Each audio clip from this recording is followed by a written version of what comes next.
can figure out. Probably. It's the only conclusion. We'll see. Well, it is 7 o'clock as soon as they're finished. No, it's not. I mean, 6 o'clock. It's 6 Yeah, o'clock. It's whatever time it's supposed to be to it's start. almost daylight savings. We're getting there. We're getting there. Although this is the wrong way.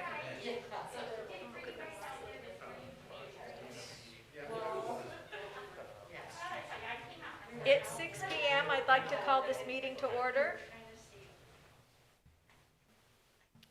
We'll start with the Pledge of Allegiance.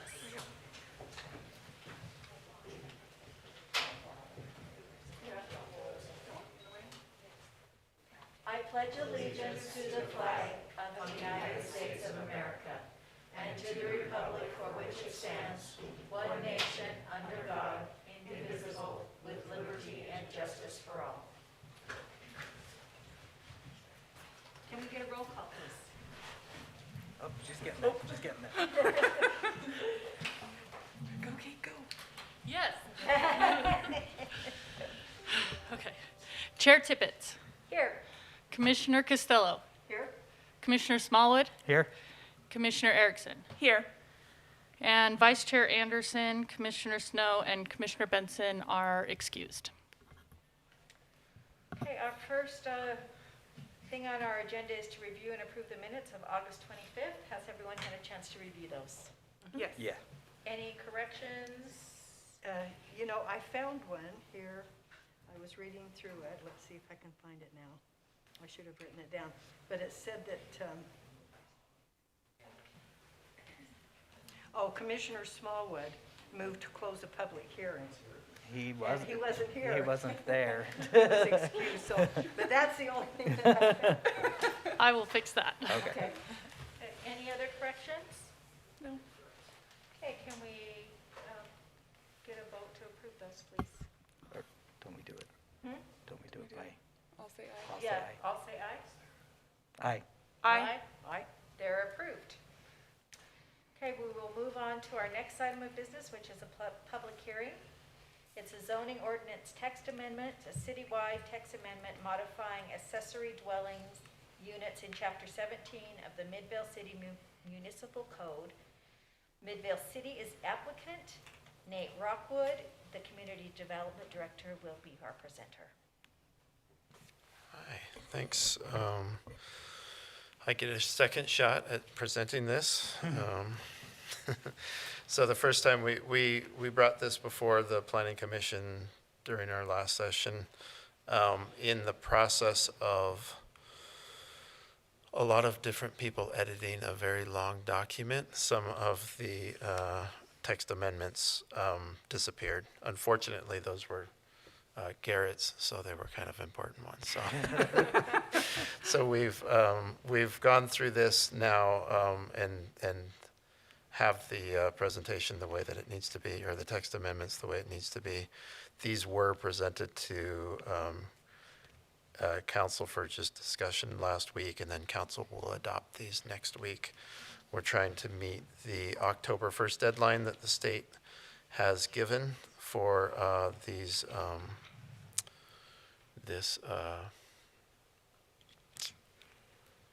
legislation that they passed. So this is legislation based on HB, I can't remember the number, 82, which requires in any in any residential zone that can include single-family residence, that cities allow internal ADUs. They do have several exemptions that are allowed, and so the city is the staff is recommending adopting all of those exemptions except for the 75% threshold of being able to exclude 25%. We're reserving that for if there are issues in the future having internal ADUs in certain zones. So we can come back and make those changes if we want. I did present this before. I'm curious how much you want me to go through and present this again, or if there are any questions, or if the audience maybe is here for this, then I can present it. If they're not, then maybe I'll just go through the changes that, Don't look at me. how would you like me Does anybody to? have any comment? I'm okay with the changes Yeah. because I reviewed them. Yeah, But I that's- went Yeah. through it. do we have audience members here for this? Okay, then let's Okay. go ahead and just do the changes. Okay, so the recommended changes are here. What we're asking the planning commission to do now is to pass a recommendation on to city council. I can go to the motion here, if you'd like.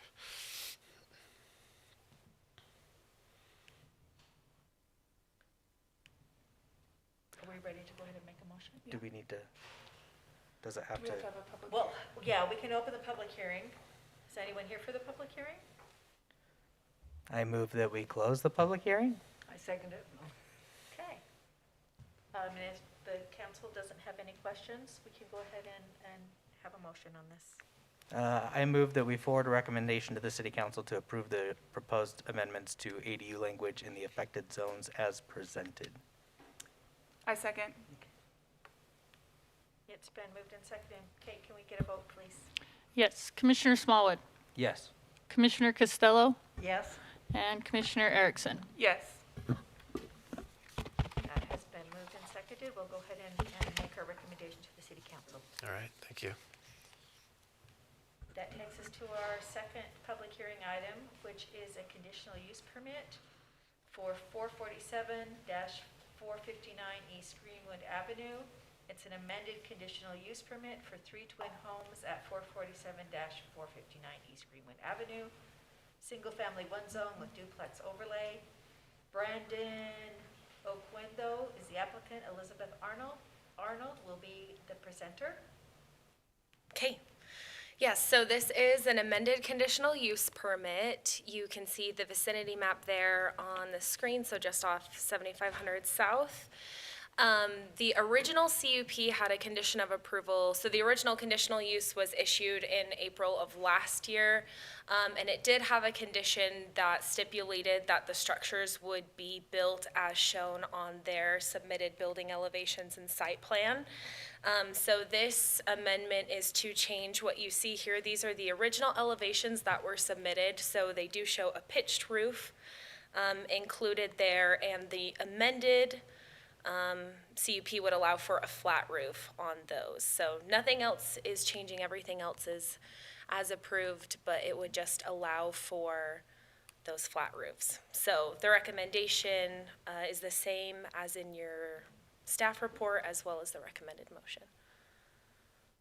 Okay, do we have any questions at this time? I don't have any questions. Then we'll go ahead and open this up for a public hearing. Is there anyone here that would like to make comments? Can you come up here, please, so we can get you on the microphone? Please state your name.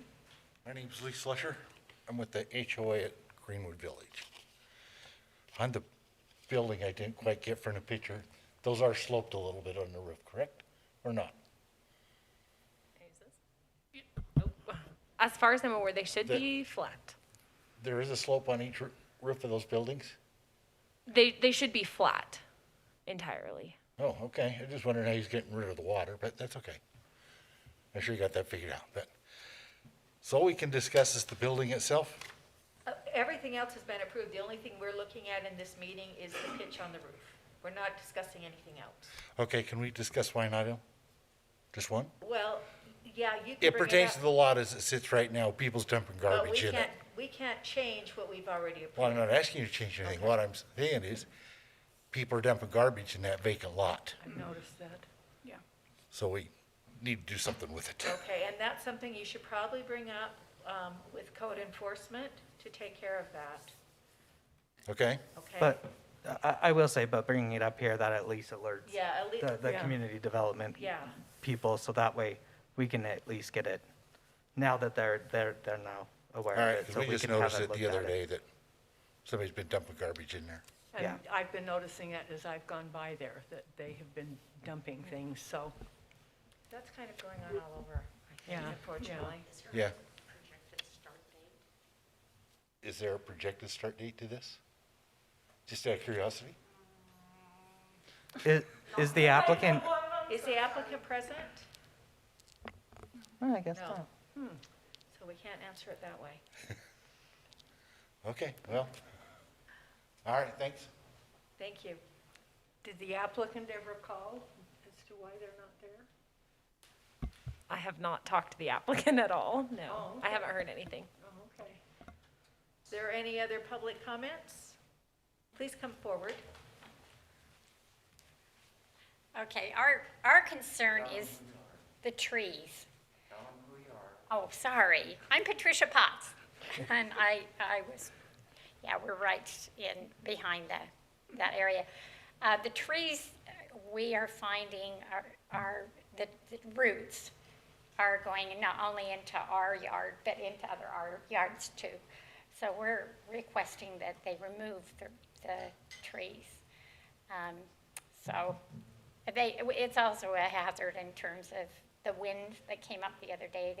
They could just go toppling right through our fence and into our house. So, so that was our concern. Was there anything out there? Weeds. The weed. Oh yeah. That. Wondering if you could spray or something if you're not ready to start yet, at least, you know, because the weeds are entering up in all of our backyards. So since he's not here, who do we call? Ken. Code enforcement? For the weeds, yes, but now that it's public record now, we have that on record, so they will be aware of the problems. I know that we discussed the trees when we did this the first time, and I can't remember what. They took some down.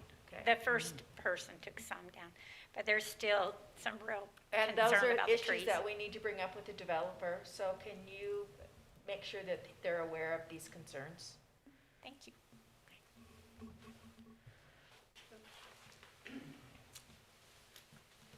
I'm Doug Smaley. I live at 7428 South Greenberry Court, just to the north of the proposed area in the HOA. I get a little concerned with the request to put the flat roofs. That is going to be so dissimilar to what we have all around that area. There is one house to the I guess it would be to the southwest on the sandy side of 7500 that was remodeled, and it's a white and it has a flat roof. But other than that, you can't find non-gabled homes throughout that area. I don't think very many people in that subdivision had a problem. We're all for development and, you know, bringing more people into the city. But I think those of us who live there would appreciate that the look of the edifices be similar in nature to what is all around there.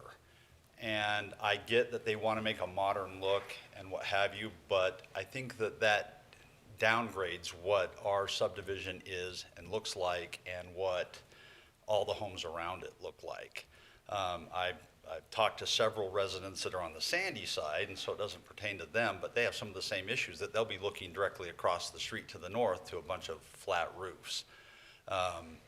So I would hope that the initial plan that was approved, and I think in good faith, that, you know, most of us as residents had no issue with, be, I guess, kept in force, and that the new developer recognized that it was approved and it wasn't really fought against, because we understood that it would be appealing to the neighborhood. I think that bringing in a Santa Fe style architecture is just not what we want in that subdivision. And I've talked to several of my neighbors that are in that horseshoe around that property, and they feel the same way. I was hoping more of them would be here tonight. However, I will, you know, speak up and just say we want a nice development, something that is appealing to the eye, has good curb appeal, but also looks like the homes that Midvale has approved for decades. And I'm all about, you know, growth and change and what have you, but I think it's a little extreme to put 6 homes that are all flat roofed right there where it's going to be an eyesore to those of us who live there, drive by it every single day, and have to look at it. So I'd appreciate your consideration in that. Thank you very much. Thank you. Well, without the applicant here, we can't really discuss any of Yeah. these issues. Commissioners? I mean, I guess we can now close the public hearing and then we can have our discussion. Yeah. What I'm thinking is, Should we close oh, the I'm public sorry. Yeah, I'll move that we close the public hearing. Second it. Okay, go ahead. What I would say is, you know, I always like the applicant to be here. Because that way, there's a whole lot of things that can be cleared up. And inasmuch as the applicant isn't here, and should be, I make a motion that we table it until a meeting, the next meeting or two. That would be my, you know, that way, these folks could, you know, have their input. And I just have always felt like if somebody puts an application in that they want to do something, the least they can do is to be here at the time. And if they can't, then we just table it till they can be here. I don't know how the other commissioners feel, but comment on that? Or you closed it? Yeah, We yeah, closed it's the public closed, hearing, sorry. So you're going to make a motion for that. Do you want to go ahead Yeah. and do that? yeah. I would make a motion in that the applicant isn't here and there's some questions that have been brought up. I make a motion that we table this decision until the next meeting or the meeting after that to make sure he's here, that he can answer questions, he or she can answer questions. I'll second it. Okay, can we please get a vote? Yes, Commissioner Erickson, Yes. Commissioner Costello, Yes. Commissioner Smallwood. Yes. Okay, we're going to go ahead and table this for further discussion. Thank you for attending. Thank you. Thank you all. Thank you. Yeah, I know. I just, Oh, no, Yeah. I would have suggested that, Yeah. so, no, that's Because- definitely fine. Because, you know, I just feel like. Well, they can't get their questions answered. Yeah. So. Okay, so that takes us to our next item of business. Garrett is going to give us some training. So I know everyone has been looking forward to this all year, and Robin, this would confirm her comment after every meeting that I'm boring. So, I'm sorry if you guys fall asleep. It's true. I don't find you I don't boring find at you all. boring. I say 2 things. It's either a legislative decision or an administrative decision, and lucky for you guys, I'm gonna go into that in more depth tonight. So just a reminder why we're doing this. So last year, the Utah legislature passed a requirement that every planning commissioner is required to get 4 hours of training every year in order to be on the planning commission. We're getting to the close of the year, and my understanding from Kate is that we're a little low on that, so we're gonna provide, hopefully each of you are on track to get the 1 hour from attending a certain number of meetings. Just like the last time we did this, this is gonna cover somewhere between 2 and 3 hours of the remaining portion. We're not gonna do all of that tonight though, so you guys can actually go and enjoy your loved ones, food, whatever it may be. So we're gonna start out, again, this is pretty much the same as last year. Most of the hypotheticals have changed. There's been a few things that have been added based on some of the things that have come up in the last year or two. So parts of this are gonna feel very familiar, other parts are gonna be new. But we are gonna start kind of that same format we did last time of starting with the foundation and property rights, then talking about the purpose of planning, then talking about your role as a planning commission, and then tonight, I think we'll get through the legislative versus administrative actions and all that entails. and then we'll pick up with appeals, ethics, and open public meetings the next time. So, again, recognizing that I'm going to put you to sleep, we're going to do some motivation right now, and you're also going to notice a strong Parks and Rec theme to help break some things up. That's not bad. Yeah, sometimes it brings my soul a little comfort considering this is my life. So, so again, beginning with property rights. What is a property right? These are all the rights that accompany ownership of property. So even with ownership of property, you have the ability to break up these rights and sell them or entrust them to someone else as you choose. So some of these: right to possession, right to control, right of use and quiet enjoyment, the right to use others, or to allow others to use it, the right to privacy and to exclude others, the right to dispose or transfer that property, the right to use that property as collateral. So I'm sure many of you have either rented an apartment in which you don't own the property yourself, but you have the right, the owner of that property has transferred that right of quiet enjoyment to you, so that you can have a temporary possession of that property.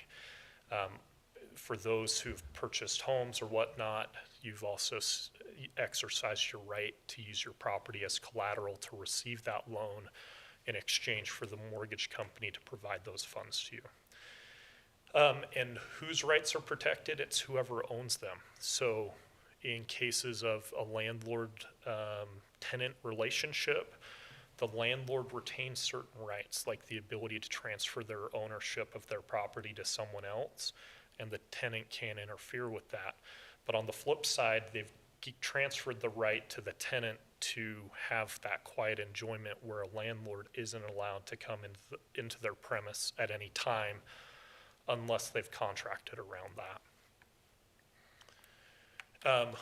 Where do these rights come from? They come from the Constitution, they come from state law, and they come from our local ordinances. So I deal with, because I spend about half my time also prosecuting cases, I spend about half my time dealing with the Fourth Amendment. I mean, this is something people know pretty frequently from looking at the news of the police aren't allowed to barge in your house and do whatever they want whenever they want. So they have to get a warrant, or if there's some other exceptions, you are free from the government coming and searching or seizing your property unreasonably. Now, there's the Third Amendment that I've never heard of being invoked, but you're free from having soldiers stay in your house during peacetime. The Fifth Amendment comes up more, I mean, I'm sure you've heard of eminent domain and things along those lines. This is that guarantee that the government can't take your property for a public use without you receiving just compensation for it. Two of those rights are also reflected in the Utah Constitution as well. So we have federal protection and state protection of those rights. Now, within the Utah Code, here are all the chapters that I'm aware of that kind of touch on property rights that give you certain privileges. These ones, so recognizing that the Constitution can be amended, so it's not a document that will forever remain unchanged, but is very difficult to change. These next set of protections change almost year to year, depending on what the state legislature wishes to do. So you may not have realized it, but your fence is, the responsibilities you have for your fence are controlled by state law. The powers and responsibilities that municipalities can impose upon you, those we deal with every planning commission meeting. What we're doing here is based in state law.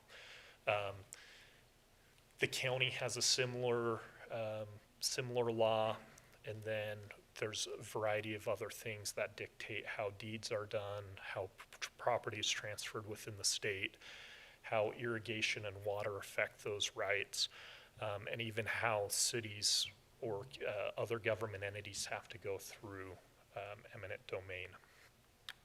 Here within Midvale, these are the various titles that touch land use on a regular basis. So the animal section dictating how many animals you can have on a property and what type of licenses or requirements you're required to have, how you have to maintain your property with health and safety things like the trash issue that was just mentioned and the weeds issue, that would be dealt with out of Title 8 or Health and Safety title.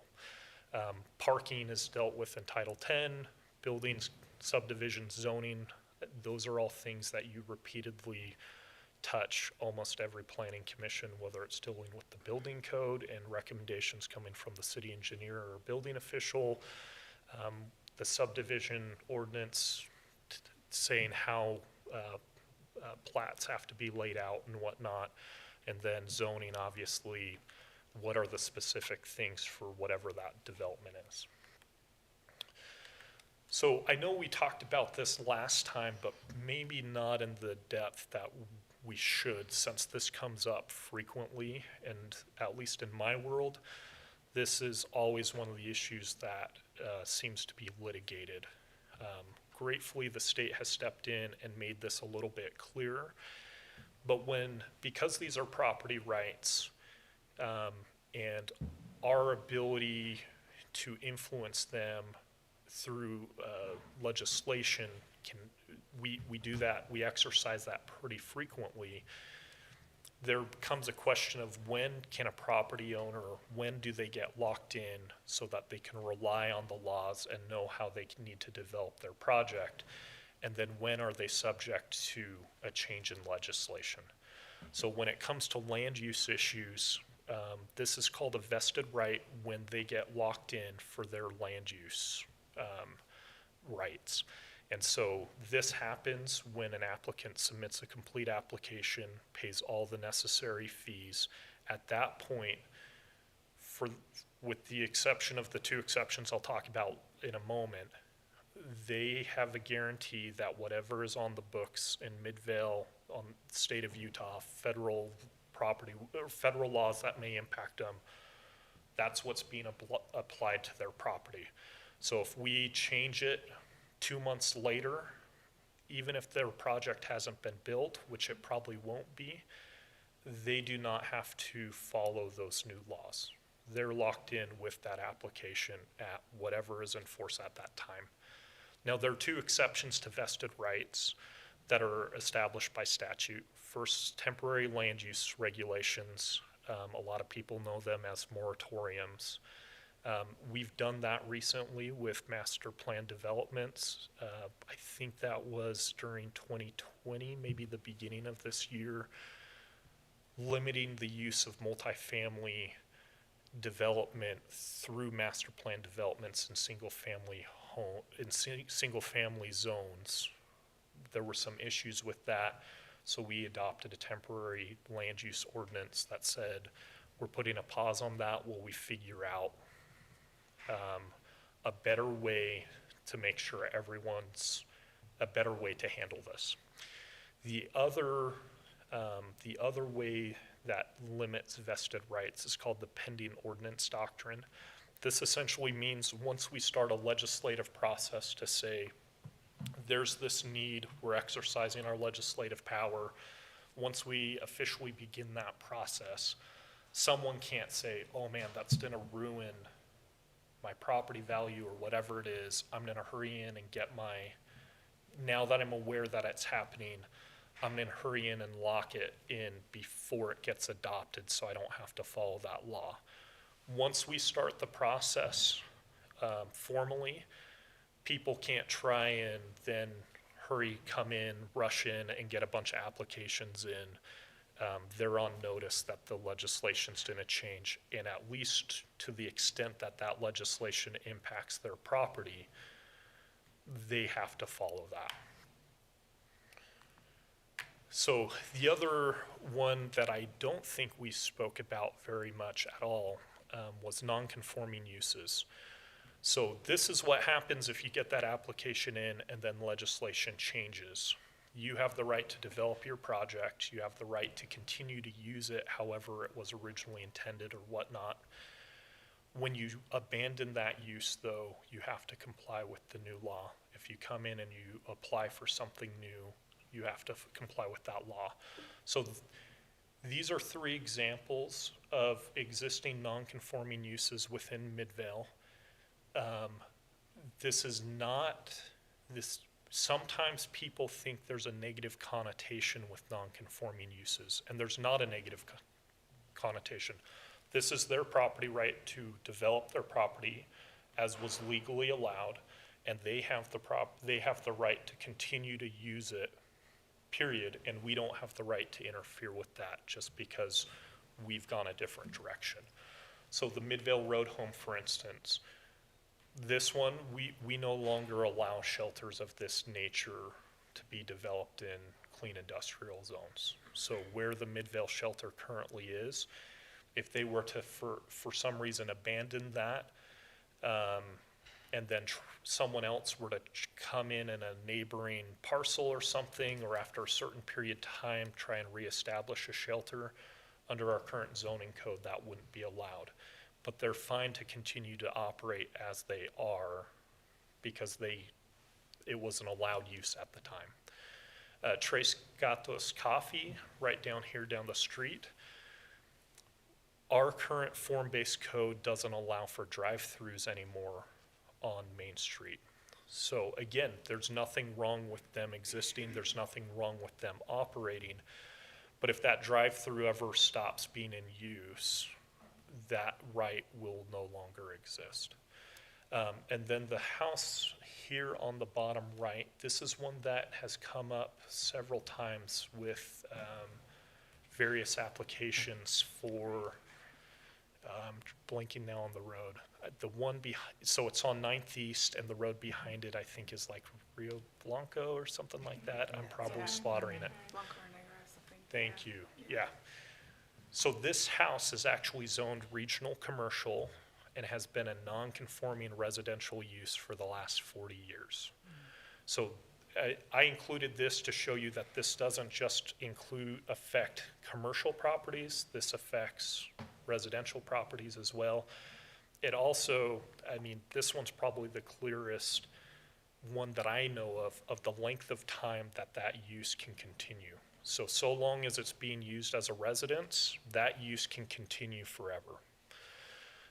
So those are, again, these are property rights that occasionally come before us of people saying, well, why is this house in the middle of a business park, or why is this?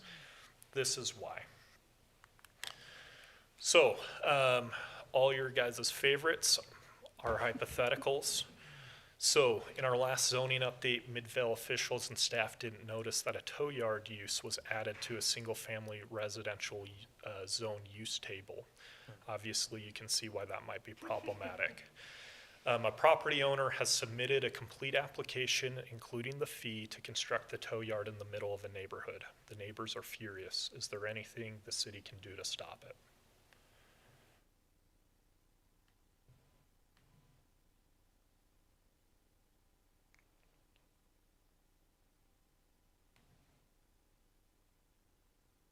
I would say minus some legislative action, there isn't anything.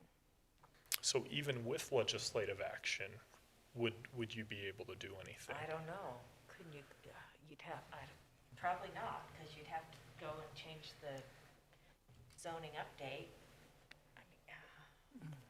I'm going to exempt myself from this since I do this on the daily, but Sheesh. I know, I just don't want to take away from, Our experience. right. You're their so experience. So Zach is essentially telling us, everyone, he's free to close his eyes. Yes, close my eyes, I'm not paying The attention. rest of But you no, are I- carrying the weight. Okay, I'll participate, then.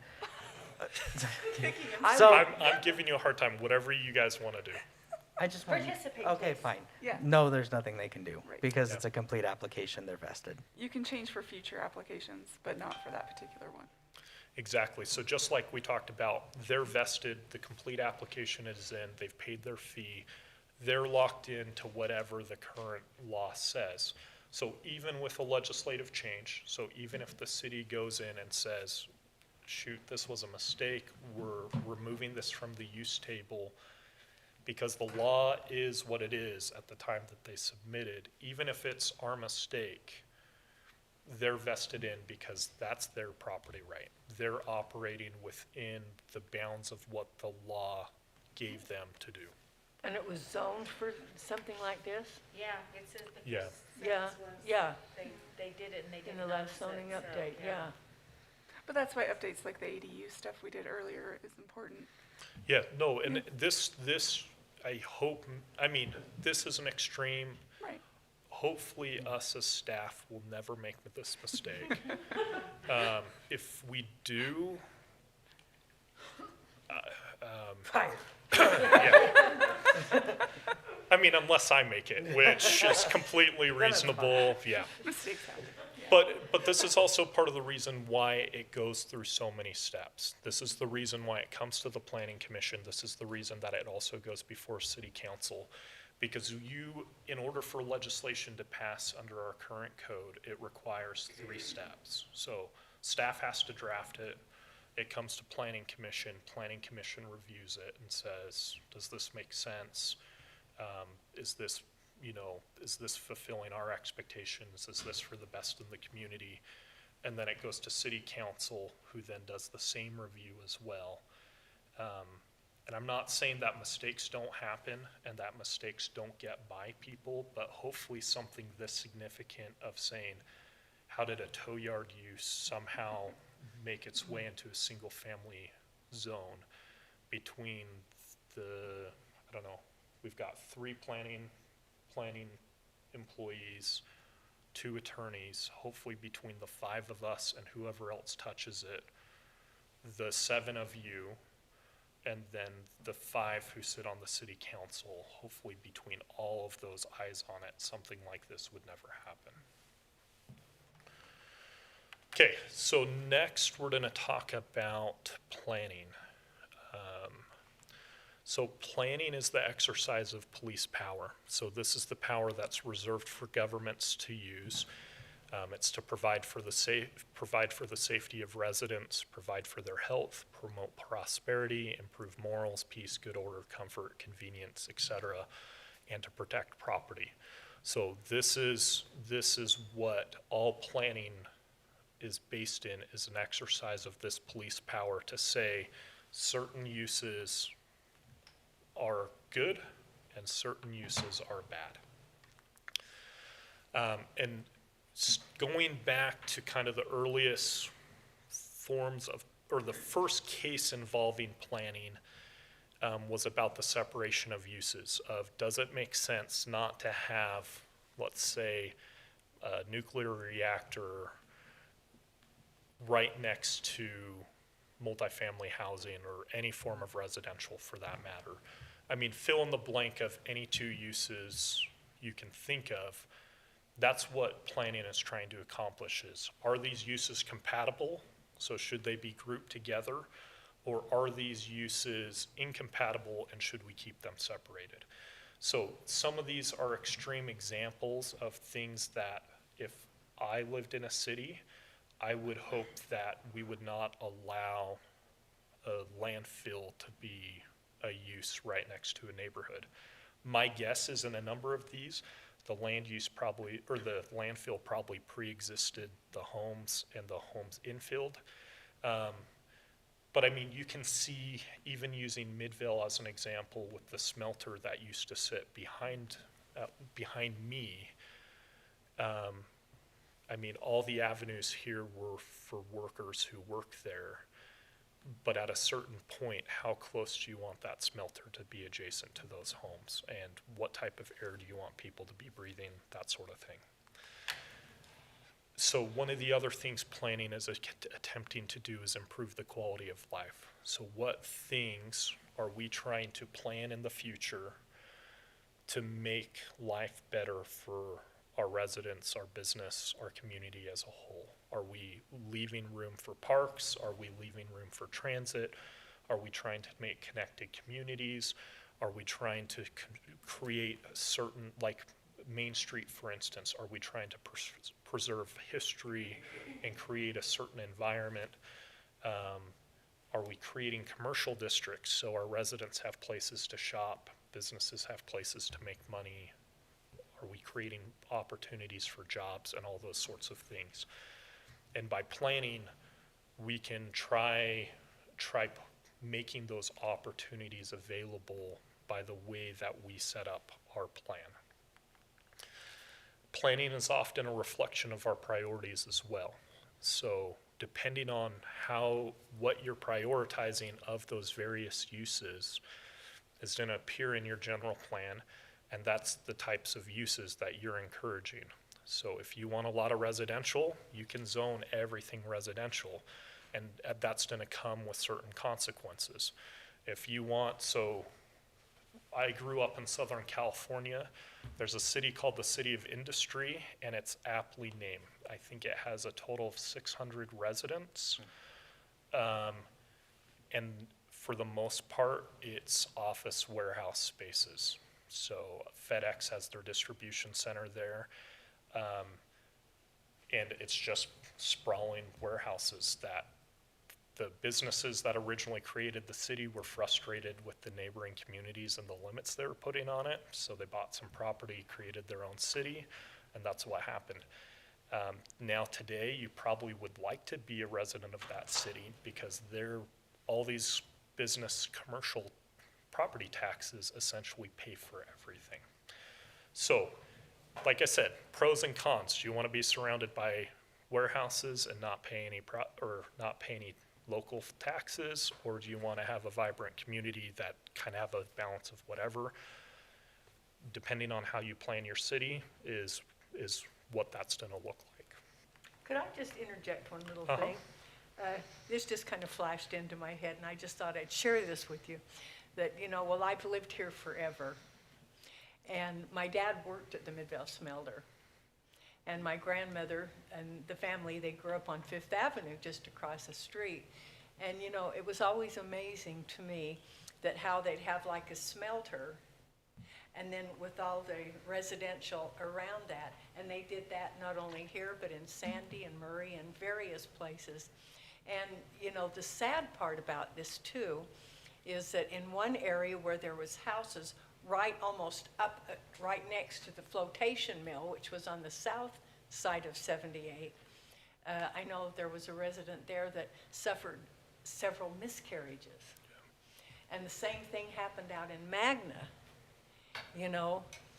Some friends of mine, they lived close enough to the Magna mills out there that she suffered many miscarriages, so the health, and then of course, like you were talking about the air you breathe and the land, when they were redoing the land here and went down 3 feet and confiscated all the dirt and that from the houses on the avenues. So I think that this is one of the reasons why years and years ago, because I've been on the planning commission off and on since 1994.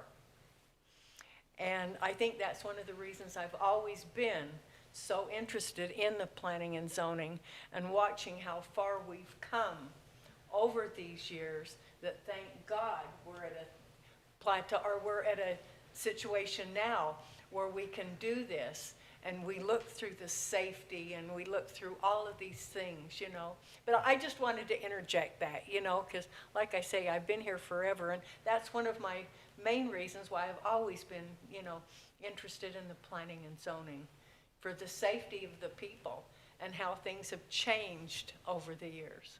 Yeah, thank you, Commissioner. And it's a perfect example. I mean, we're still dealing with that right now, right? Mm-hmm. Both of these are previous Superfund sites. Oh, yeah. And at least on the Jordan Bluffs, where we see the Zions Bank building going up and whatnot, they're dealing with issues that no one else in the city deals with because of that cap and because of the trail, the soil that lies underneath that. And hopefully, the way that has been planned will prevent future generations from suffering from the issues that you're dealing with. I've often thought, I hope my dad is looking down to see what's happened with the smelter now.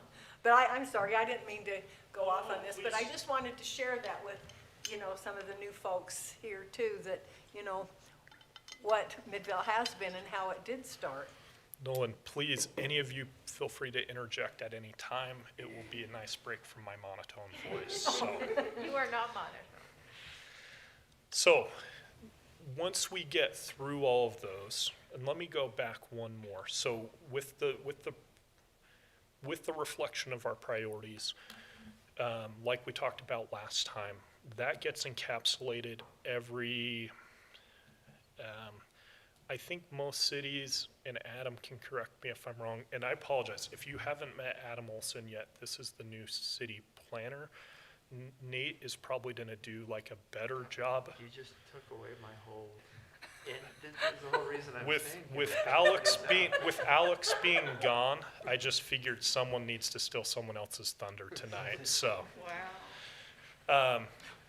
But what would you say, most cities do it every 2 decades or so? It should be Update a general, It should be every 5 years, but it happens more like every 10 years. okay. So I stand corrected by another professional planner in our midst. I mean, this is an evolving document, but we are trying to put in words what our community priorities are and say, looking forward 20, 30 years, what type of community do we want to be? And what decisions have we made? What decisions are we making now? And what decisions do we need to make in order to achieve that in the future? So the last time we did the general plan was 2016. Adam, you're now on notice that you need to get it done before the end of the year to keep at that 5-year mark. But I mean, this is the guiding document for a lot of what you as planning commissioners do when we come with text amendments, when we come with rezone requests, et cetera. So that leads into zoning ordinances. This is where kind of the rubber meets the road, where we take the general plan of this large overview of what do we want our community to be like? What are our goals? What are we trying to accomplish? And then we put it in really difficult language to make it as difficult as possible for any of that to be accomplished. No, I'm kidding. But I mean, we break things down with a lot of specificity of like landscaping, height of home, setbacks, all those things that you see day in, day out, especially with conditional use permits or subdivisions or things like that. We say what you can do in zones, we say what you can't do in zones, we put conditions on all those things. And that's all laid out in our zoning ordinances. So that way, when you're trying to figure out what you can do with your home, when someone's trying to develop a project, they can open up the city code, go to their zone, and then start walking through, does this apply to me, does this apply to me, does this, et cetera. So that's what planning is supposed to accomplish. So here's our first hypothetical. When updating the general plan in 2016, the city identified the State Street corridor as an opportunity area. Despite this, several abandoned or vacant properties continue to exist along State Street. What zoning changes could be made to incentivize the attractive development of these properties?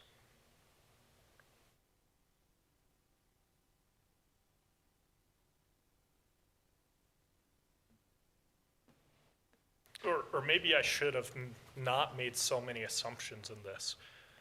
As far as I know, our goal is to not have vacant and abandoned properties on State Street.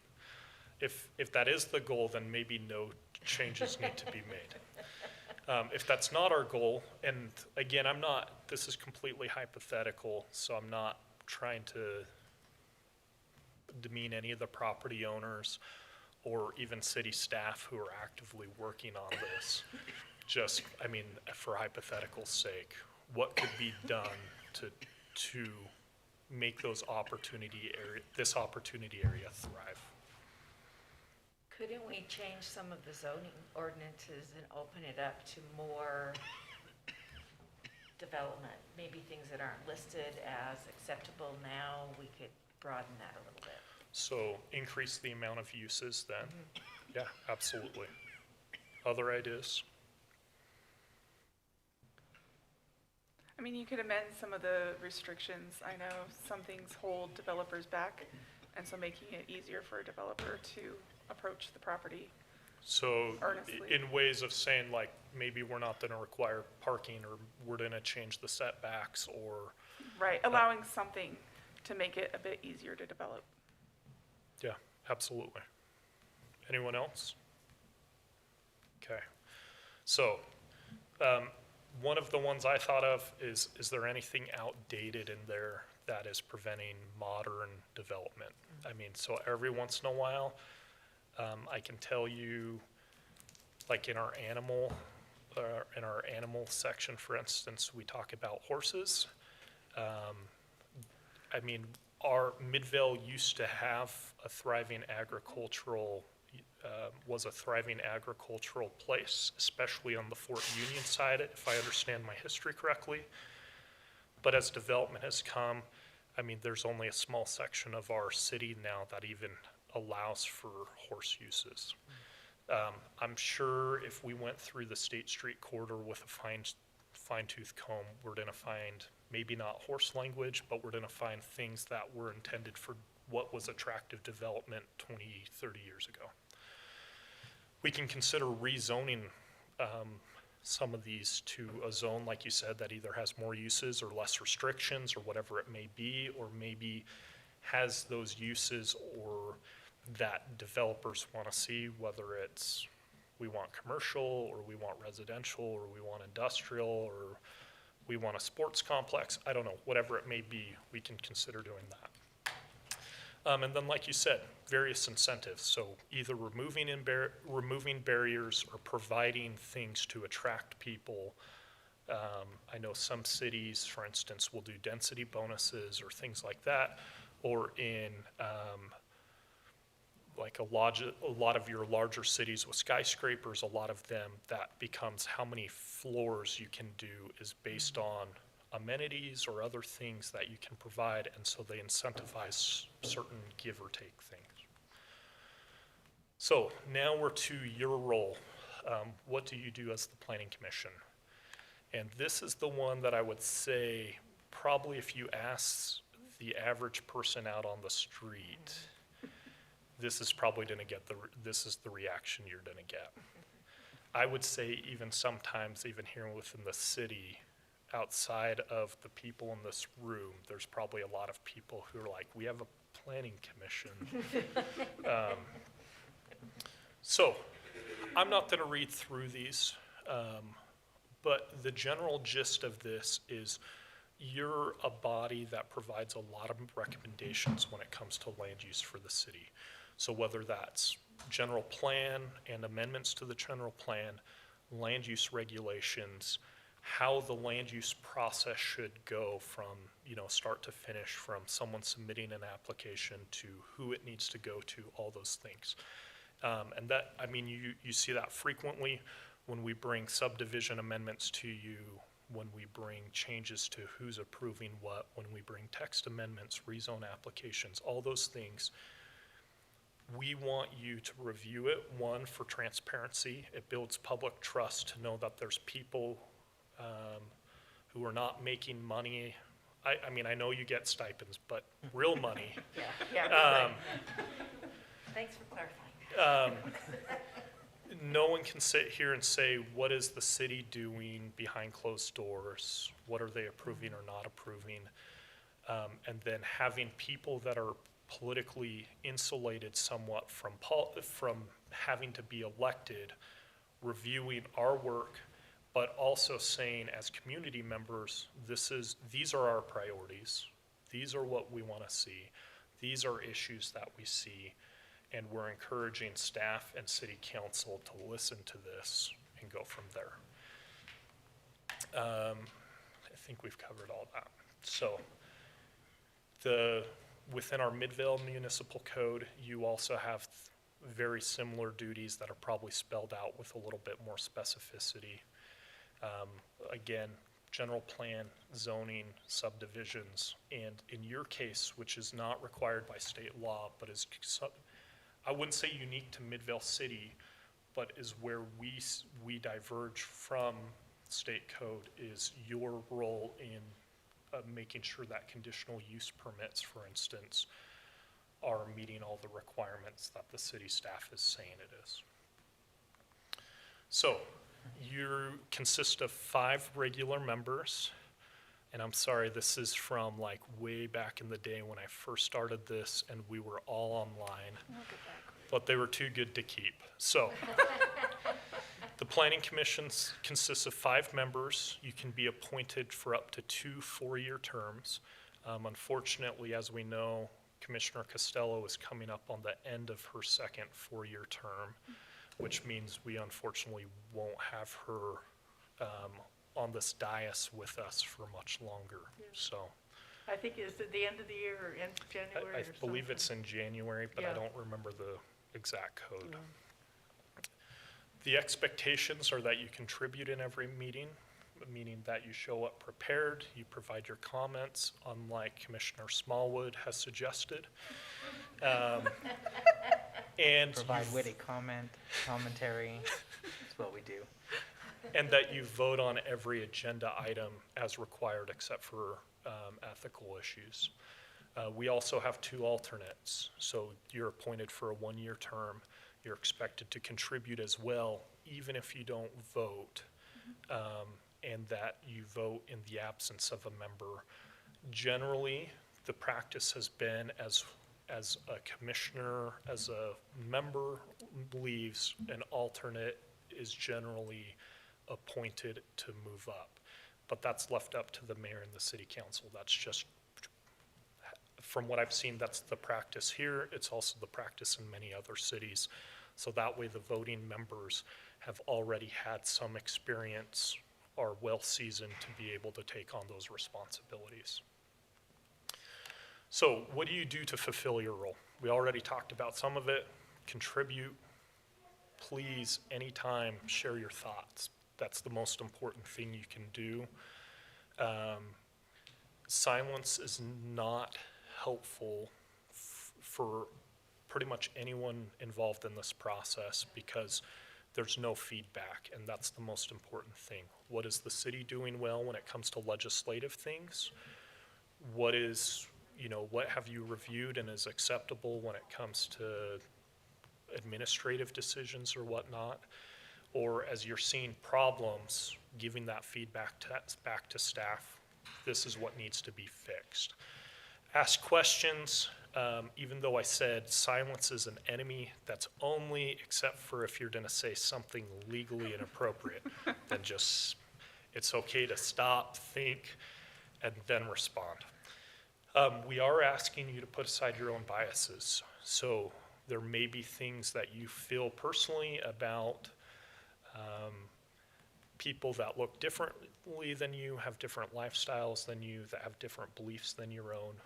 One, we're asking those to put those aside, but we're also asking you to take your experience and help inform the process, but also to be open-minded to new things. So if a planner comes and say, this is kind of what we're thinking, this is what's required by the general plan, and you're saying, I don't care what the city council have said, I don't care what the planning commission said, I hate it. There's a point that that's acceptable to say, hey, I would prefer, and I think members of our community would prefer some tweaks.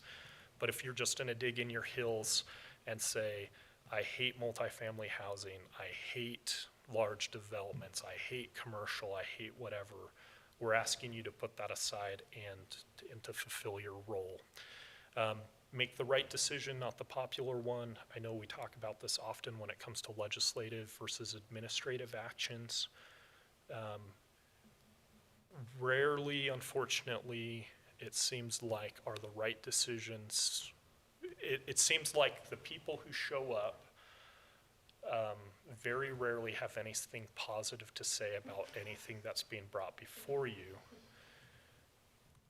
But that doesn't mean that they're right, and it doesn't mean you should follow their wishes when you make your decision.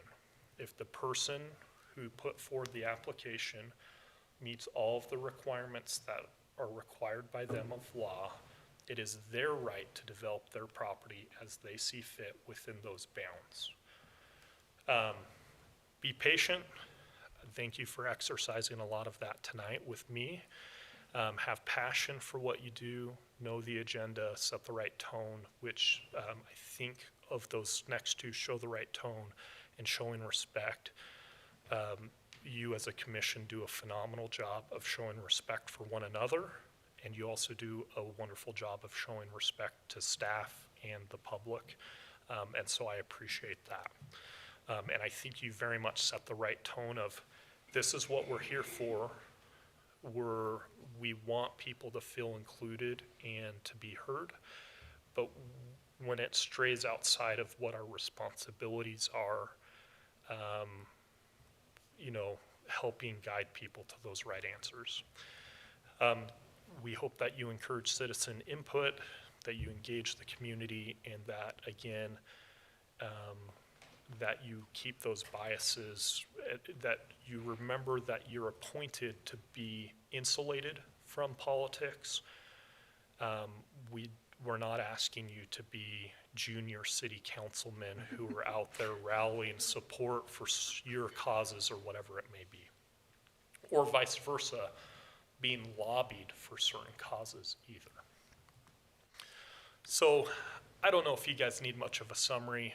We appreciate you. We appreciate the role that you do. While people may not appreciate per se the importance of what you do, I can tell you that I do. I know that Nate, Adam, Elizabeth, Kate, even Noah, who has to put these up on our meetings, we appreciate the fact that you take your responsibilities seriously. We appreciate the input that you give. Your role makes Midvale a better place, and I know that sounds cheesy, I know it sounds corny, I know it sounds like it was stolen from a Disney movie, but it's true, and it wasn't. Thank you. You're still a good cheerleader. You're doing good. Thank you. The city would be a worse place if we didn't have a planning commission, both in the sense, mainly, I would say, for that feedback, and also making the right decisions rather than the popular one. And you ensure people's property rights are protected, both by the city and also by from public outrage. You play a real role in making sure that people can exercise their rights within the bounds of the law. Okay, so while you're driving around Midvale, you notice that someone has installed a barbed wire fence in their front yard. You're concerned for the safety of the neighborhood children whose bus stop is located in front of the house. You reach out to city staff and are shocked to find out that it's allowed use in our zoning ordinance. This is a hypothetical. This is not an allowed use, so no need to be upset. What can you do? So as a planning commission member, and I would say this would also apply to a member of the public too, but where you fill a very special role where you've been appointed to do this, what can you do?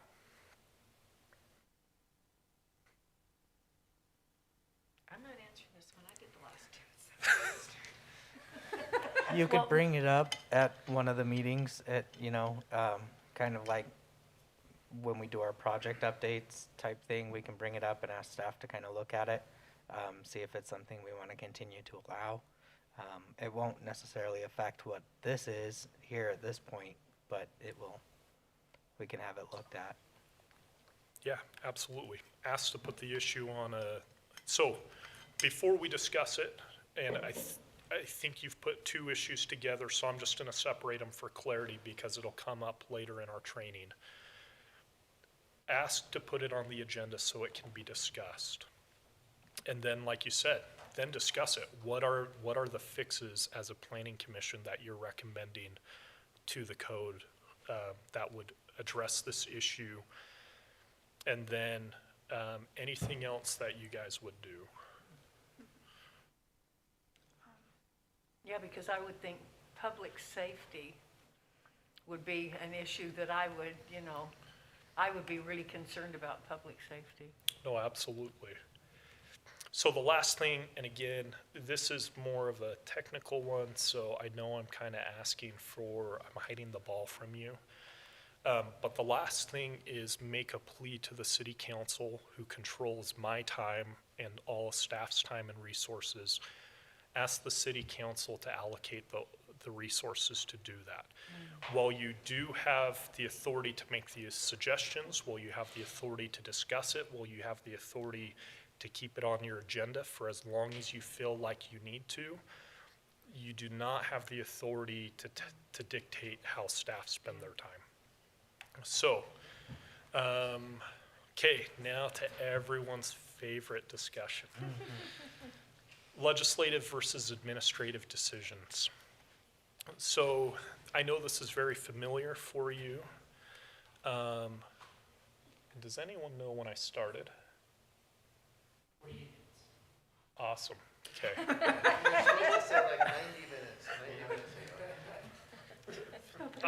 So there's kind of a goal of trying to keep you awake, and then also the goal of trying to get you some of your training hours, and so I'm trying to balance that, so thank you, Noah. So legislative versus administrative decisions.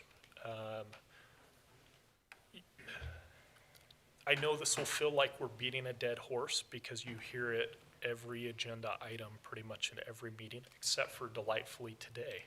So, there are no rights, there are no property rights associated with legislative actions. In other words, when you act legislatively,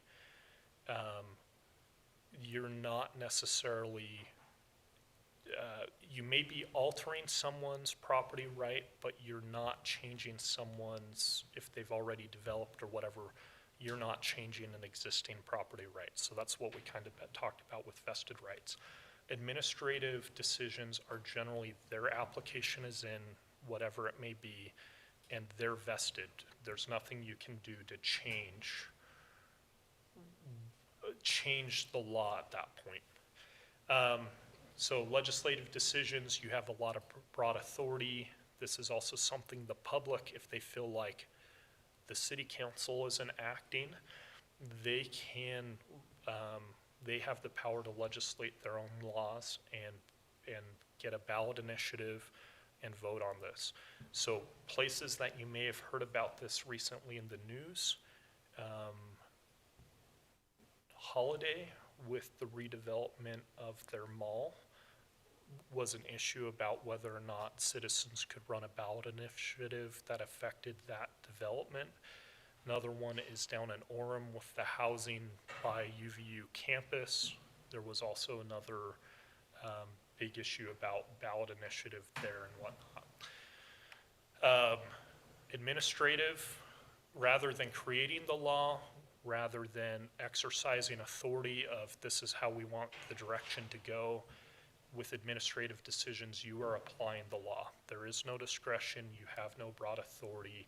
You're essentially saying, here is the requirement by the law. Did they fulfill it, yes or no? Legislative items, we encourage, well, in all of these, we encourage public input. With legislative items, public input is very helpful for helping us make sure that the finished product, we have the ability to change the product throughout the process to make sure that the finished product matches what the public wants, if you will. For administrative decisions, as you well know,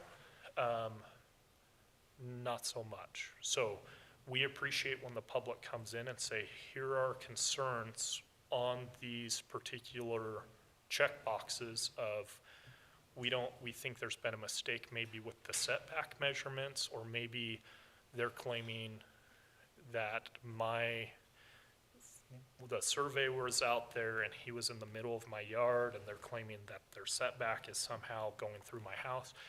This is the type of input that's helpful for those administrative decisions, so we can slow things down, figure things out, and make sure those boxes are actually checked.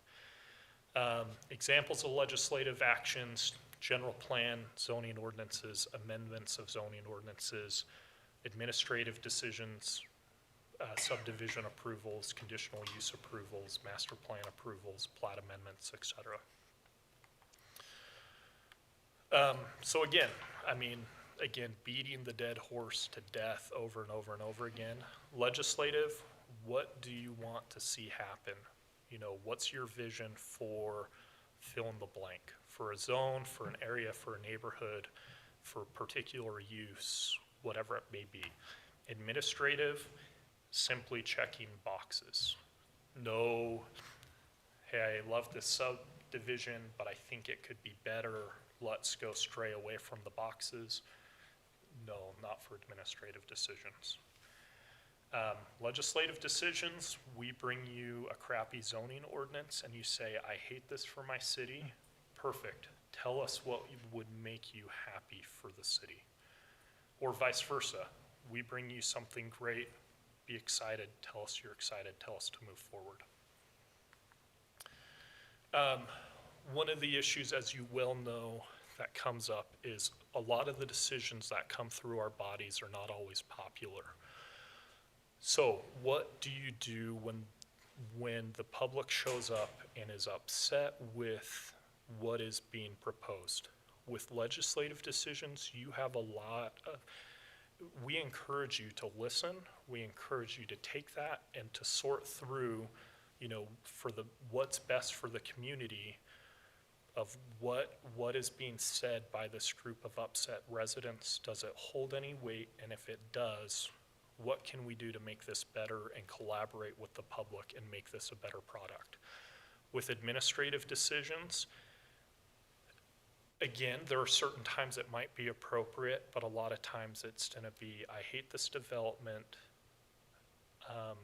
and unfortunately, well, not unfortunately, unfortunately for them, fortunately for property rights, we ignore that input and we say, are they doing what they're supposed to exercise their rights? So we just move through those check boxes. Do they meet the requirements of the law? And obviously, this may be unpopular, but it's also, I think, the beauty of why we have the Constitution and why we have these things is so that minority views do not get snuffed out by the majority. I mean, that's what these documents are intended to do. Of everyone operates from the same playing field. Everyone has the same expectations of protections. Everyone is able to do the same thing as everyone else, regardless of if we love it for Joe Blow on the corner, but we hate it for Sarah Jane down the street. They both get to enjoy their property rights the same, regardless of what anyone thinks. So we talked about this, and I think we generally do a good job of this. The record, so at least in my role as an attorney, when we get sued as a city, your minutes are what are going to be provided to the court to decide whether or not an action was appropriate. So one of your goals to make sure that you're protecting people's rights, that we don't get in drawn out litigation, and one of my goals to hope educate you at this point about is building that record. The better we're able to build that record of, so when we have discussions that we're staying focused on the things we can stay focused on, that we're then taking whatever discussion that was made and then turning that into motions that are based on those facts and those things that were discussed. You build the record so that your decisions are defensible. When we just say, let's say, so like I said, you have more discretion with legislative things, but that doesn't mean that the record is any less important. But especially with administrative things where, let's say someone feels, concerned citizen feels like you ignored something, if we can point to the record and say, look, the Planning Commission specifically addressed that, and found that whatever was done met that requirement, that's a much better defensible position than if we say, we have approvals for A, B, C, and H, I, J, but that middle section isn't completely missing. That becomes problematic.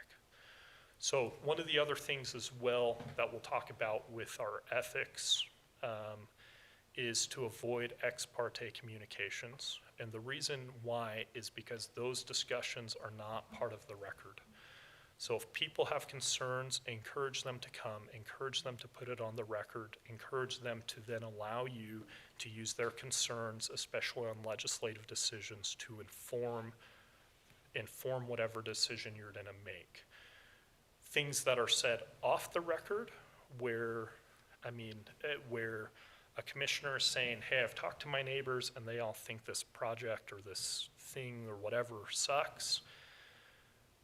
The record is not going to reflect 10 people coming up to the mic and saying how upset they are by something or pointing out an issue or whatever it is.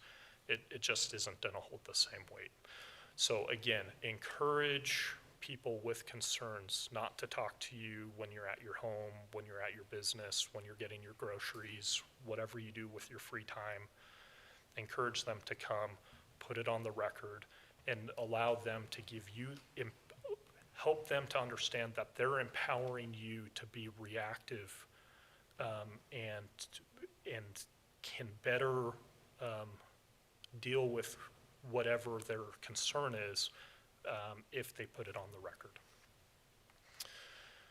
So legislative decisions, again, general plan, we're coming up with a broad document with priorities, goals, etc. Again, lots of discretion. We're trying to figure out what community do you want to live in the future, using where we're currently at as the starting point. What changes need to be happened? Is our goal housing? If it's housing, how are we going to deal with that? If it's increasing transportation, how are we going to do that? Whatever it may be. Zoning ordinances, again, broad discretion, and this is getting down into the weeds of, what's the difference between a 4-foot fence in a front yard and a 6-foot fence in a front yard? What's the difference between a 3-foot side yard setback to no side yard setback? This is where it's really helpful for us as staff to get that feedback of saying, I do want to live in a community that has 8-foot barbed wire fences in front yards because that's going to make me feel safe. Or say, I already feel safe, I don't want an 8-foot barbed wire fence in my neighbor's front yard, whatever it may be. With rezone requests, so rezone requests I know come through fairly often, especially with redevelopment type projects. Our code is unique, our city code is unique that it requires you as a planning commission and also the city council to find one of 3 findings. So you don't have to find all 3, but you do have to find one of these 3 because we want to encourage the zoning map and the general plan in large part to remain in control.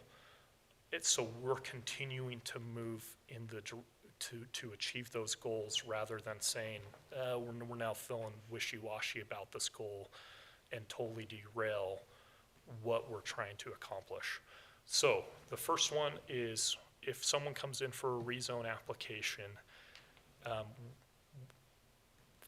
one of the options that this can fit under is that the proposed rezoning is necessary either to comply with the general plan, proposed land use map, or to provide land for a community need that was not anticipated at the time of the adoption of the general plan.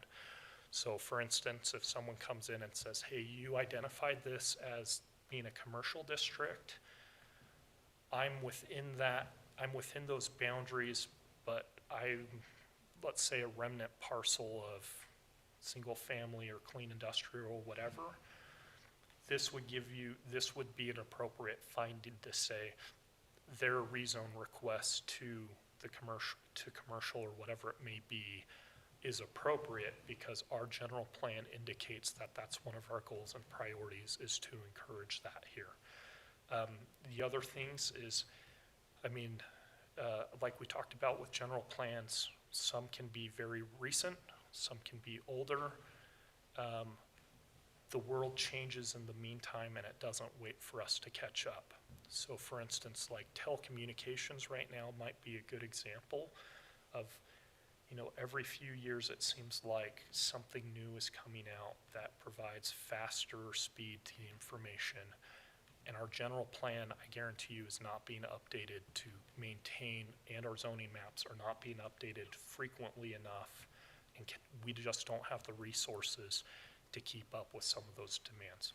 So who knows, maybe in the next 5 years, instead of the towers that we see right now, maybe we're gonna have to create, you know, a particular use that doesn't exist on our use table or our map or whatever it may be that allows for some sort of new technology or whatever it may be. I mean, and I'm sure many of you can probably think of new uses that 20, 30, 40 years ago were unheard of that now are commonplace. I mean, maybe even Starbucks drive-thrus.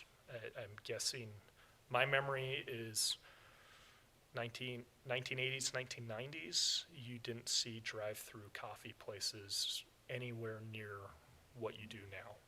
And so those are some of the things that it may be appropriate to say, when we created our general plan, we didn't contemplate this use, and we feel it's appropriate. The second one is if there was a clerical error or mistake of fact, or there's something unique about the particular land, generally with kind of like FEMA type issues, that would be another appropriate finding. Hopefully we never come across that. Hopefully the staff never comes to you and says, hey, we had 2 different maps in front of you in the general plan and this was the one that was intended. Then the last one, this is generally the one that you see the most often, is that the neighborhood is in a state of change, like an opportunity area or whatever it may be, and that because of that state of change, things have changed to the degree that it makes sense for this change to happen. So a lot of times you're seeing this on the border of zones. You're generally not going to see this in the middle of a zone, where you're saying there's a lot more residential than we ever expected, or a lot more commercial, or whatever it may be. We have to find one of these findings, though, in order to approve a rezone application. We can't just rezone because we like whatever it may be or whatnot. So administrative decisions, the standards we use in administrative decisions have to be objective. Back in the day, this was not quite the case. And now, obviously, if you wanted to build, like, let's say a shed in your backyard or whatever it may be, and it said you can build a shed as approved by the Planning Commission, that becomes a little bit problematic because this body then turns into kind of a popularity contest of, we're okay with one person putting up a ginormous shed that covers the entire yard, but then the next person who's the next door neighbor, we're saying, you know, actually we ran out of shed space, so no shed for you. So we are enforcing objective standards, ones that if you're putting an application, you should know as the applicant whether or not you meet those requirements. We have some subjective standards that are left in our code, and generally these are used to help inform how some of those objective standards should be. So that's almost like leaving goals, if you will, in there to say, you know, I don't know, I'm trying to think, like the scale, mass, type of thing is informing why we chose 24 feet of height as the appropriate height for a building in that zone. It doesn't mean that if someone does an 18-foot height and we say we hate that, we can force them to go up or down or whatever it may be. Subdivisions, again, this is one of those that we're looking to see, does it meet all of the requirements that are set out? Are the streets laid out correctly? Does it have utility access, whatever it may be? Conditional use, I know these are often ones that seem to make people feel the most uncomfortable because they feel like because it's conditional that you can impose the conditions, and that's not the case. We impose the conditions up front, and someone goes through and says, I want to use this use, can I meet all of our conditions? Again, this one has a little bit more flexibility, but as we've discussed, it doesn't have much more flexibility than any other administrative use. So you're looking at, does it meet the requirements? If it doesn't meet the requirements, is there something they can do to mitigate that so that they can essentially meet that requirement? If either of those answers are yes, they've done everything, or yes, they can mitigate, then you do have to approve. That's the extent of your discretion. If they don't meet those requirements, then that's the only time you can say no. Master plan developments, again, does it meet the checked boxes? I know, so for Jordan Bluffs, for instance, my memory is pretty much everything has to be a master plan development. And so we'll go through this process. I think sometimes it's helpful for you to provide your comments of saying, hey, this would be better maybe for the community if you want to consider that. I remember some helpful comments that you provided when the Real Salt Lake facility was being considered about, hey, can we do more to shield this from the street or things? It's not inappropriate to give suggestions with administrative things, but at the end of the day, if the developer says, I don't really care, that's their right. And as long as they check the boxes, we have to approve. So, a developer has acquired ownership of an old driveway that used to be shared by neighbors. The developer wants to build a tiny house between the two existing homes. The current setbacks prohibit this. The developer has submitted a text amendment eliminating side yard setbacks. The neighbors are concerned about the impact on the neighborhood. Do you have to approve the developer's proposed text amendment?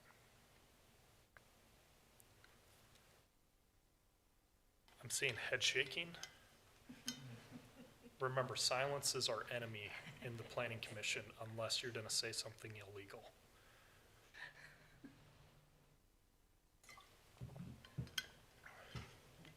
We don't have to approve it because this current setback's prohibited, so. And so they've submitted an application. You don't have to. What type of decision is this? Why can you say no? This is a legislative decision. Bingo, nailed it. So legislative decision.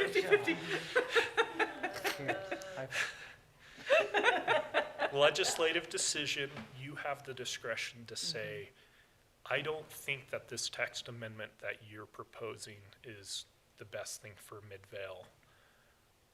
I'm sorry, we're gonna deny this text. We're gonna provide a negative recommendation to the city council to say, we as a planning commission don't think that this is a wise idea. Okay, developer has acquired ownership, blah, blah, blah, blah, blah. It's permitted as a conditional use. The neighbors are, again, concerned about the impact on the neighborhood. In this instance, can you deny the developer's proposal? Okay, head shaking again. If it's permitted, and it meets all the rules of a conditional use, then it's administrative. Absolutely. So probably not for all the reasons you just said. This is an administrative decision. If they check the boxes, you can't say no. Maybe there's some sort of mitigation issue that they're not gonna be able to address that's under one of those, and that would be the one lone exception that you could deny it. Where am I at time-wise, Noah? Okay, we're gonna draw this out 20 more minutes so you guys can get an hour and a half of Do you credit. have a guess that we Oh. need to make sure that she's not here for something we previously already did? Do you want me to take a break Can you then? take a break for Yep. just a second? We are actually on the last item on our meeting. It started at 6, so I'm not sure that you're here for, you may be here for something that happened previously.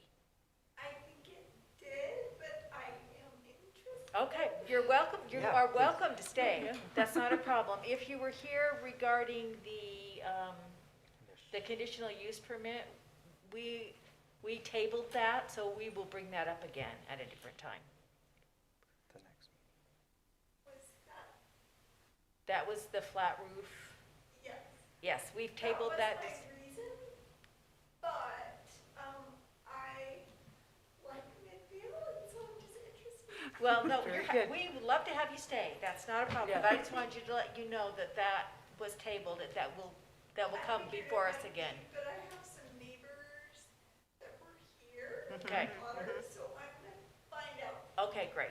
Sure. Okay, what happened, but I'd like to know what else Okay. is going on. okay. Sure, sure. So Garrett, please continue.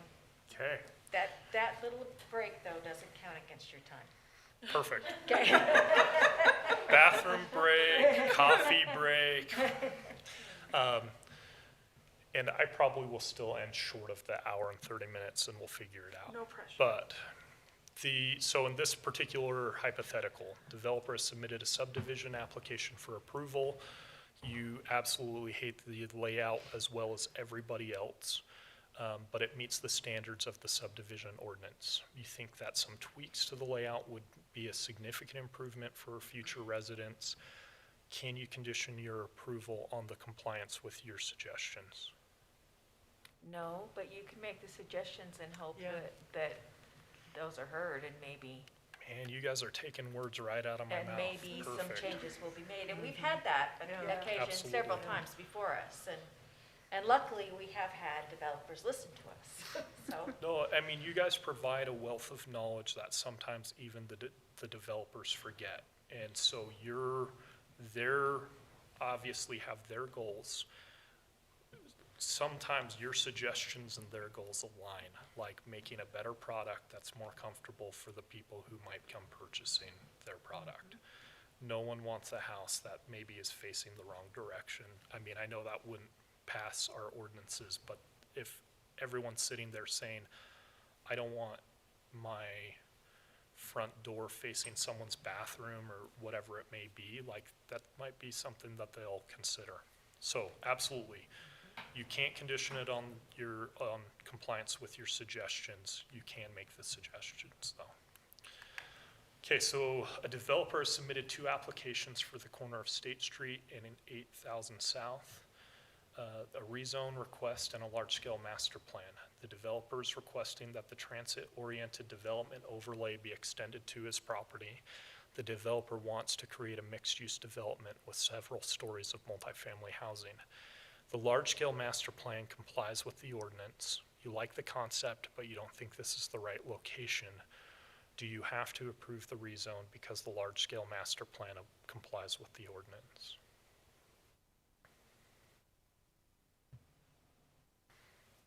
Don't keep looking at me. I answered the last.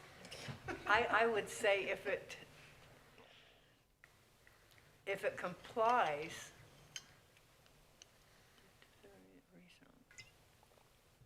I've intentionally made this one hard. This Yeah. one would require even city staff, I think on first blush, to take a second and think about what's being requested. And it almost feels like an order of operations problem, if you will, like math. of, are we doing parentheses first or addition or whatever it may be? So, but I think that's enough of the hints that I'm gonna give. I think the rezone is the key. And that's where it starts. I think it becomes legislative at that point, and we're deciding the vision of the area, and it's not required. Nailed it. So, like you said, these are two separate decisions, and it is kind of order of operation. The large-scale master plan is an administrative decision. So if it were alone, you have to approve it because it meets the conditions. But because the rezone has to occur first, and it's a legislative decision, you can deny the rezone, and then we're not even addressing the large-scale master plan. So, so next year, Commissioner Erickson is gonna be providing the training, and I'll get to sit here and shake my head yes or no. So an applicant has submitted a rezone application for a parcel currently zoned as RM25. So this is our medium to high density residential. The developer is requesting, and I apologize for my typo. The developer is requesting to change the zoning to regional commercial so that they can operate it as a storefront for their products. The applicant has been established in Midvale for many years and has significantly contributed to the community. The general plan has identified this area as a stability area and intends for the area to remain zoned as a residential use. The area is currently all residential. You love their products, you love the proposed location, and you think that it would help Midvale. Can you approve the rezone application? You know, I've always been against spot zoning, because I think once you open it up to spot zoning, it's opening up a can of worms. Absolutely. So is your answer no then? Yeah. And you are correct. So no, like you said, this is commonly known as spot Yeah. zoning. This is one of, it's specifically put in our Midvale City ordinance that rezone applications can only be approved if it meets one of those three requirements. In this case, we know it doesn't apply with the general plan. We know it's not a clerical error, and we know that the neighborhood hasn't changed because it's, one, a stability area, and two, everyone else is using it as residential. So because of those, because there's none of those findings present, we can't, even if we love it, we can't approve the rezone application. So now that you've had all your minds blown and you, like Commissioner Erickson, have a complete command of all these issues, I'm gonna stop here and then we'll pick up, like I said, appeals, ethics, open public meeting stuff at a later date. And you can suffer through more of this again. As long as you have cool pictures, we're okay. What's that? As long as you have cool, you know. As long as I'm pictures adding going in on. Parks and Yeah, Rec. Yeah, then. I think the next can one, do it. so I'm gonna give you a preview. And this is what we're gonna start with, is lots of crying. So, Oh, my. thank you, Commissioners. Thank you very Thank much. you. We have one other item on our agenda, and that is upcoming meetings and projects. And I'm not sure who's presenting that. Okay, Nate. Nate, okay. All right, well, thanks. We will, so as you know, we won't have the meeting next week. We moved this one up. So the next meeting will be the regularly scheduled meeting in October. Just in the way of things that are coming up, there was a lot of legislation that was passed regarding planning. So just like the ADUs that came, we'll continue to have a lot of text amendments. Right now, we're scheduling to do probably 2 each meeting. So we're going to make some we're going to make some changes to the subdivision section of the city code, which will are aimed at streamlining that process in terms of where the decisions are made and how long we have to go through that. Also, the Land Use and Development Management Act was changed, so we'll have to make some changes to that. The legislature put in some restrictions on building design elements that we will have to change in our code. And then Alex and I had been working with the city council on residential MPDs. We actually put a moratorium on that. We removed some code from that. We're going to come back and put in these, what Alex was calling RPUDs. I'm not sure if we'll call them RPUDs or not, but we'll come back with that, and then also some non-conforming use text amendments that the council has asked for. So those will continue to come back. Also, along the way, we'll have more conditional use, subdivisions, the normal things that we're looking at. They are doing quite a lot of work on Jordan Bluffs, so we're going to start seeing some more development coming out of Wasatch, coming out of Homes. And we will actually hopefully start seeing in the next few months some developments happening on Main Street with the form-based code. I know those have a different approval process, but still exciting to see some things come in under form-based code. Garrett was talking about the general plan. Alex and I had been talking quite a bit about the general plan and about the land use code. And there's a lot of, I wouldn't say inconsistencies, but there different elements of the code read in different ways, and we want to kind of make that more consistent, make it easier to follow.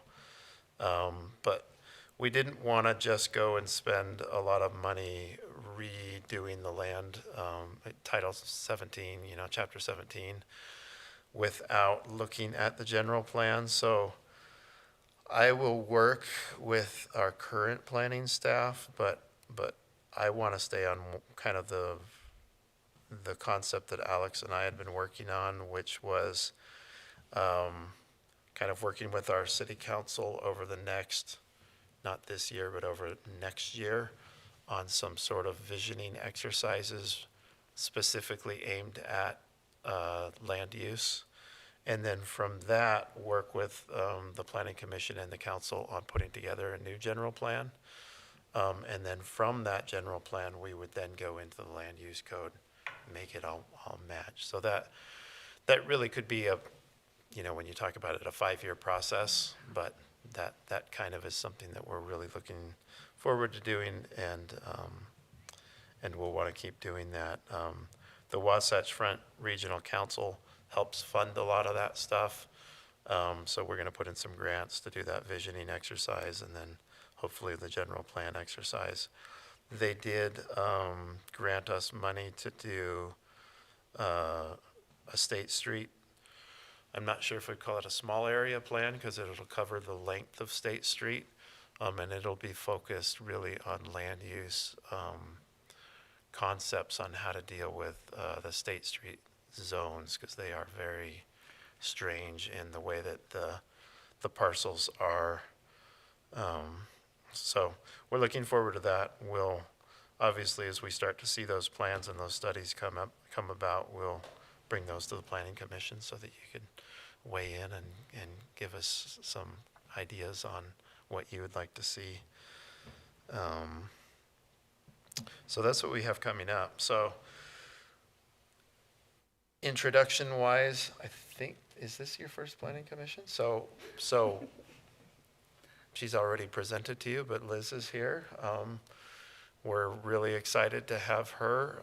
We have that position as a planner too, and she joins us from Wasatch County, where she was doing planning work there. So we're excited to have her here in Midvale.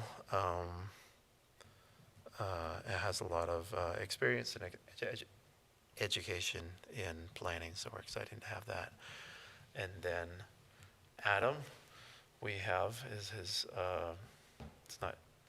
it's not your first week, it's your second week, but we're excited to have him here.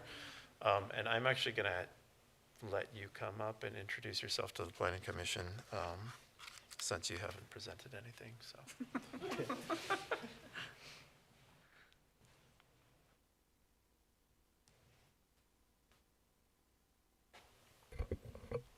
So yeah, as Nate said, this is my second week, so there's just a lot to digest, but it's been good.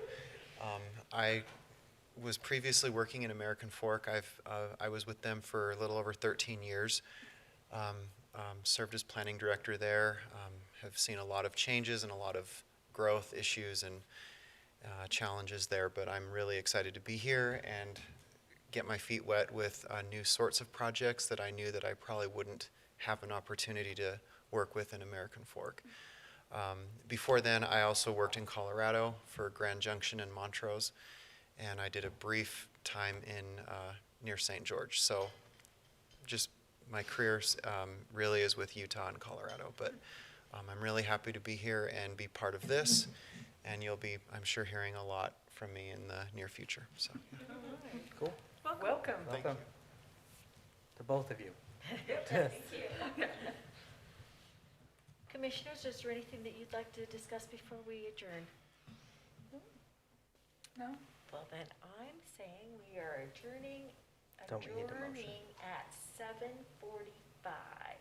Don't we have to adjourn? Don't we have to do a motion? We have, no, I think we just can say. Somebody has to make a Oh, motion. someone make a motion. Okay, then I move that we adjourn at 7:45 PM. Second? Yeah, I we don't know don't if have we to. needed a second. We are adjourned. We're done.